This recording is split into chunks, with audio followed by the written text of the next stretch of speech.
ای موسم خمار خمار جانان جانان دی د خزان موسم دی په سوات کې او عموما تاسو ته پته ده چې زمونږ په دې خطه کې زمونږ په ملک کې 4 موسمونه راځي. ګرمي ده، یخني ده، بهار دی او خزان دی. څنګه چې د دې نورو موسمونو خپل خوندونه خپل مزي دغه شان موسم خزان ورته وایي یا پتجړ ورته موږ وایو.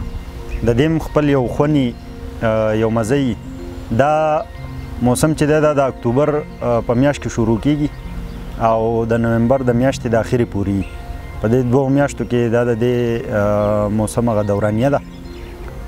په نومبر کې ختمیږي، د نومبر نه بعد بیا په دسمبر کې چې دی نه لکه یخني خپل عروج ته رسي. خصوصیات یې دا دي چې په دې موسم کې د ونو د پاڼې چې دا مکمل راوغورځېږي، ونې چې مکمل خالي شي او دا په ځمکه باندې خورې شي د ونو دا پاڼې دا داسې د کارپېټ په شان یو شکل اختیار کړي.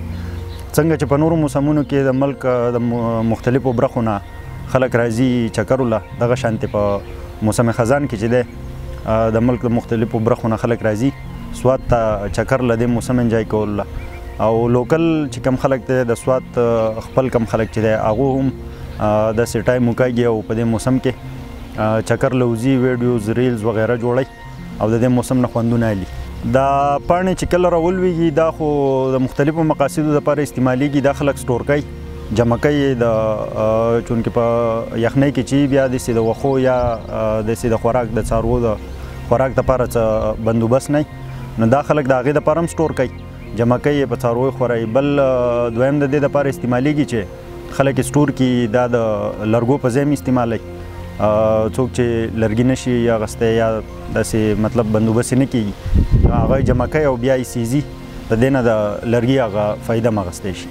څنګه چې بهار کې هر طرف ته شینوالی، شینکۍ، ګلونه په ونو کې پاڼې، دغه شانتې دا پاڼې چې کله د ونو نه راوغورځېږي نو دا هم داسې د ګلونو په شان یا د هغه شینوالي په شانتې یو رنګ اختیار کړي او په بهار کې د ګلونو او د ونو یو خپل ښکلی والی دغه شان د دې پاڼو دا چې کله په ځمکه باندې خورې شي نو د دې خپل یو ښایسي.